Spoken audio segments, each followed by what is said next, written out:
দেখো বন্ধুরা, আমি কোথায় এসেছি? অনিতা দিদি ভাইয়ের বাড়িতে। দেখো কত সুন্দর পদ্ম পাতাগুলো, কত সুন্দর লাগছে। দেখেছো বন্ধুরা? দিদি ভাই গাছের কত যত্ন করে। দেখো গাছে জল দিচ্ছে দিদি ভাই, দেখেছো? দিদি ভাইয়ের বাড়ি কাছে আছে বলে ঘন ঘন চলে আসি। কার কার হিংসা হয় মনের মধ্যে দিদি ভাইয়ের বাড়ি আসতে পারো না বলে? বলো। আরে তাকাও গো দিদি ভাই, বলে দাও, শেষে বলে দাও কার কার হিংসা।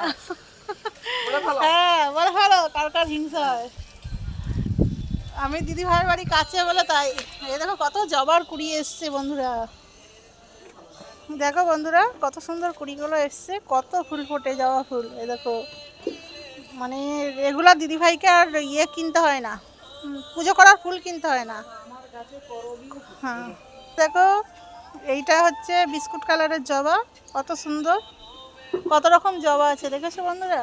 আর এদিকে দেখো, এটা হচ্ছে ওই থোকা থোকা টগরগুলো, খুবই ভালো লাগছে। আর সত্যি যত্ন করলে সব জিনিসই ভালো হয়। আর এটা হচ্ছে পঞ্চমুখী জবা, কত সুন্দর ফুটেছে দেখেছো বন্ধুরা। দিদিভাই সব গাছের জল দিয়ে পুরো স্নান করে দিচ্ছে, দেখেছো কত সুন্দর লাগছে।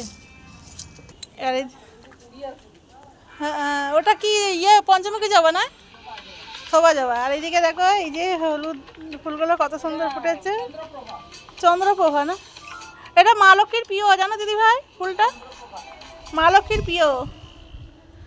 দেখো কাগজ ফুলগুলো কি দারুণ লাগছে দেখতে, হ্যাঁ একদম খুব সুন্দর লাগছে দেখেছো বন্ধুরা, কত সুন্দর, মানে সত্যি ব্যাপক লাগছে। দেখো এই ফুলগুলো যদি একটু ঝাউ ঝাউ হয় আরও ভালো। টবের মধ্যে হয়েছে এত সুন্দর হয়েছে, যদি মাটিতে বসানো হতো তাহলে কত সুন্দর হতো। আর এইখানে দেখো গন্ধরাজ ফুলের গাছ। আর এইটা কি ফুল, এটা আমি নাম জানি না, ঠিক আছে, এটাও খুব সুন্দর। দিদি ভাই এটা কি ফুল গো? এই হলুদটা? দেখো কত সুন্দর লাগছে,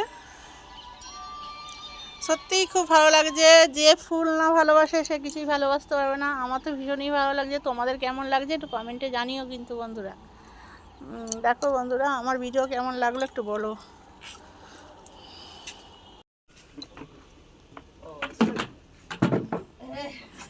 আরে বলো না দাদা ভাই, কোথা থেকে ঘুরে নিয়ে গেলো জানো, তালডাঙ্গার মোড় হয়ে নিয়ে এলো।